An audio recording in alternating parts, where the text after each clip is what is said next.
Otep à tous, bien-aimés frères et sœurs. Vous savez, c'est décevant.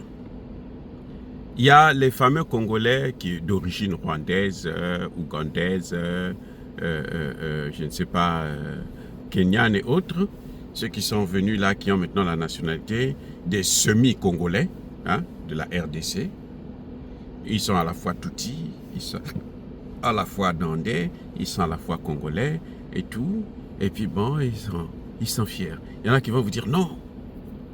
Ils vous disent, il faut négocier. Ça, ce sont les hommes politiques, hein, les grands hommes politiques. Il faut négocier avec Kagame.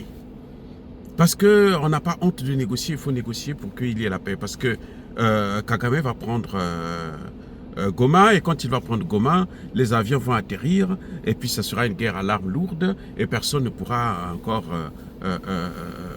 reprendre Goma, et Kagame va donc négocier. Bon, moi je pose la question à ces Congolais imbéciles. Ces soi-disant Congolais, parce que je ne suis pas sûr qu'ils soient vraiment des vrais Congolais d'origine. Vous allez négocier avec Kagame sur quoi? De quoi?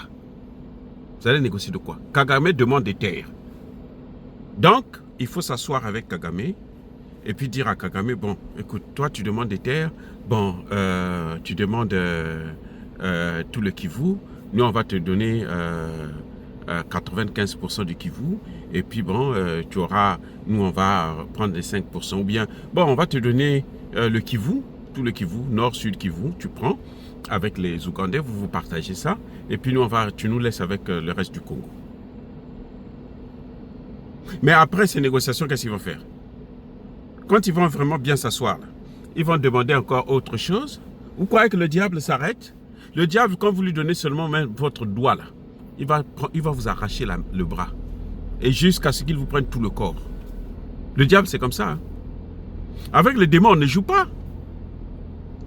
Donc, quand j'entends des Congolais, des gens qui se disent Congolais, qui demandent la négociation, et ils sont fiers de dire, mais Kabila avait négocié, Joseph Kabila avait... Mais bien sûr que Joseph Kabila ne pouvait que négocier, puisque lui, il est d'origine rwandaise. C'est un Rwandais. Donc, il faut qu'il négocie avec ses frères pour qu'ils viennent prendre les terres qui ne leur appartiennent pas. C'est ça le problème. C'est Joseph Kabila qui a mis, c'est-à-dire que ce type-là, c'est l'opium du Congo. Joseph Kabila que vous voyez là, c'est l'opium. C'est lui qui a, pendant 18 ans, il n'a fait que négocier avec Kagame et puis l'aider à instaurer. La stratégie, c'était pas prendre les territoires, mais c'était occuper l'armée et l'administration congolaise. Écoutez bien, Joseph Kabila et Kagame, à ce temps-là, pendant 18 ans, la stratégie était occuper l'armée et prendre l'administration. Et ils ont réussi. 60%, quand Tshisekedi arrive, 60% des militaires sont soit rwandais, soit ce sont des Congolais qui travaillent pour Kagame. 60%. C'est les mêmes statistiques dans l'administration congolaise. Les postes de haute responsabilité, là, de haute responsabilité, surtout dans le Kivu, là, c'était que attribué à des Rwandais ou à des Congolais qui ont signé des alliances avec Kagame.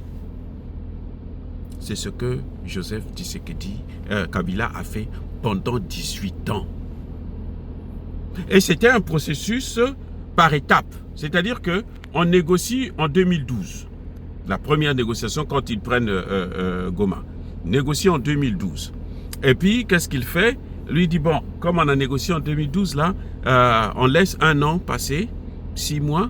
Après, il y a un autre mouvement qui renaît. Avec un autre nom. C'est le même mouvement. Hein. Il y a des gens qui vont se dire, bon, nous, on n'est plus dans ces histoires-là. Allez, ça commence. On va encore négocier. Allez, il y a une partie qu'on prend, qu'on intègre dans l'armée. On va encore négocier, ainsi de suite. Maintenant qu'ils sont arrivés à un certain niveau, maintenant que Tshisekedi est arrivé, ça a l'air de diminuer un peu. Les Rwandais sont toujours là, puisque même Tshisekedi lui-même reconnaît qu'il y a une communauté Tutsi au Congo. Il y a des Tutsis de Congolais. Tshisekedi reconnaît ça.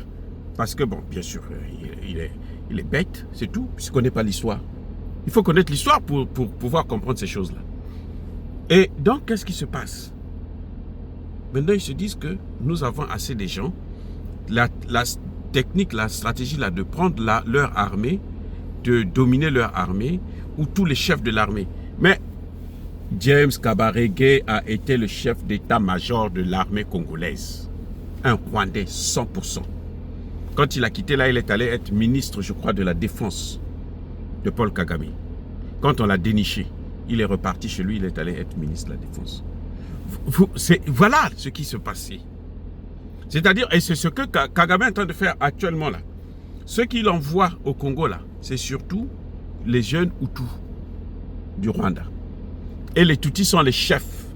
Donc quand on tue les jeunes là, bon, et les Tutsis sont toujours là, avec leurs enfants sont restés au Rwanda. Donc, nous prendre l'exemple de Kabila, c'est ne pas comprendre ce qui est en train de se passer. La guerre aujourd'hui en RDC, ce n'est pas une guerre du Congo contre le Rwanda ou l'Ouganda. Même si Tshisekedi ne veut pas reconnaître qu'il y a aussi l'Ouganda, ça c'est son problème. C'est qu'il est bête, je le répète encore. Il est le plus bête des dirigeants de tout ce monde entier. La guerre là, ce n'est ni le Congo, le Rwanda, ni l'Ouganda, ni le Kenya. C'est une guerre contre l'OTAN. Donc, Tshisekedi ne peut pas gagner cette guerre-là s'il ne va pas prendre une autre force qui peut rivaliser avec l'OTAN. C'est ce que nous sommes en train de dire depuis tout le temps. On ne dit pas à Tshisekedi d'envoyer des gens à l'abattoir. On dit à Tshisekedi, change de partenaire. Change de partenaire. Tu prends d'autres partenaires, des gens qui sont plus sérieux, des gens qui ont des armes comme eux, des gens qui peuvent rivaliser plutôt avec eux, et puis on va changer le cours de l'histoire. Vous savez, si Tshisekedi engage la Chine, engage la Russie, il aura deux choses. La Russie va s'occuper du domaine militaire, la Chine du domaine économique pour écraser ses Occidentaux. Voilà le vrai problème, c'est là que ça se situe. Mais Tshisekedi ne veut pas. Tshisekedi a peur. Certainement qu'on lui fait le chantage tous les jours, les officiels américains, comme ils savent le faire. Ils ont fait ça avec Tchani, non? Un général, hein, ils ont fait ça avec Tchani. C'est pour ça que Tchani a dit, je ne veux pas les recevoir. Tshisekedi, n'importe quel idiot qui quitte les États-Unis vient là. Ah bon, viens. Il va s'asseoir avec lui. Oh, qu'est-ce que tu veux que je te donne? Qu'est-ce que tu veux que je fasse? Et puis, c'est ceux qui disent, bon, écoute, tu ne peux pas parler avec la Russie parce que tu n'as pas le droit. Les Européens ont dit, quiconque parle avec la Russie, là, les pays africains, là, nous allons les punir. Sassou Nguesso était là, en Russie, non? Là, on lui a fait quoi? C'est pas la première fois. Les Ambalo étaient là. Les Traoré, tout ce monde-là.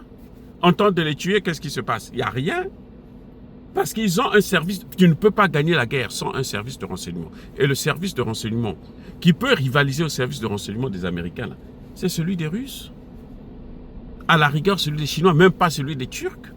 Parce que Erdogan, là, pour être sauvé, pour que Erdogan là, puisse échapper au coup d'État il y a 2 ans de cela, qui était là? Qui l'avait informé? C'est bien la Russie. Donc Tshisekedi, s'il va vers les Russes, il aura d'abord sa protection, il aura sa couverture, et puis maintenant, il aura les moyens pour neutraliser les gars de Kagame. Auquel cas, dans ce cas, s'il ne peut pas le faire, à ce moment, comme disent les autres, qu'il aille négocier, puisqu'il veut leur donner les terres. Il a négocié, il n'a qu'à leur donner le Kivu. Mais sachez-le que même si vous leur donnez le Kivu, là, ils ne vont pas s'arrêter là. Hein. Ils ne vont pas s'arrêter là. Ce sont des démons, c'est le diable en personne. Donc, ils ne vont pas s'arrêter là. Et ce n'est pas Kagame seul qui a besoin de ça. Celui qui a besoin de ça, là, ce sont les États-Unis, c'est la Grande-Bretagne, c'est la France, c'est l'Union européenne. Ils ont besoin de la RDC. Et la Chine et la Russie ont aussi besoin de la RDC pour bloquer ces gens-là. Donc, il suffit que Kagame ouvre la porte. Ils disent que, bon, les Russes, là, venez, vous passez par la porte, venez avec moi. Vous allez voir tout de suite, on va régler ce problème-là. Ils vont aller au moment où nous parlons là. Le patron, à la fin de ce mois, je crois, ça va être le patron du Conseil de sécurité, ça va être un Russe. Donc c'est le moment d'agir pour que ils introduisent un dossier au niveau du Conseil de sécurité. Mais pourquoi veux-tu que les Russes puissent se battre pour quelqu'un qui ne veut pas les voir? Qui ne reconnaît pas leur grandeur, qui n'a pas... Mais ce n'est pas une honte de venir voir Poutine pour dire que non, nous avons tel problème, il faut nous aider. Le Mali l'a fait, le Burkina, le Niger. On voit les résultats, le Centrafrique, on voit les résultats. Et vous avez d'autres Congolais qui sont là, qui passent leur temps à critiquer les gens, à dire que non, tous les pays sont... Le problème du Congo, c'est Tshisekedi lui-même. Ce n'est pas quelqu'un d'autre. C'est Tshisekedi le problème. C'est Tshisekedi qui ne veut pas prendre les décisions qui s'imposent. Voilà ce qui se passe. Oh, bien-aimés frères et sœurs, je persiste et je signe. Il n'y a pas de négociation qui vaille. Parce que si on négocie avec Kagame, c'est pour dire le sujet à l'ordre du jour sera, bon, quelle est la terre qu'il faut lui donner? Comme Tshisekedi ne peut pas, il n'en a pas le droit d'ailleurs. Asala Ngobamona. Il n'y aura pas de dialogue. Il ne peut pas avoir un dialogue. Qu'ils aillent aux Nations Unies, qu'ils aillent faire ce qu'ils veulent.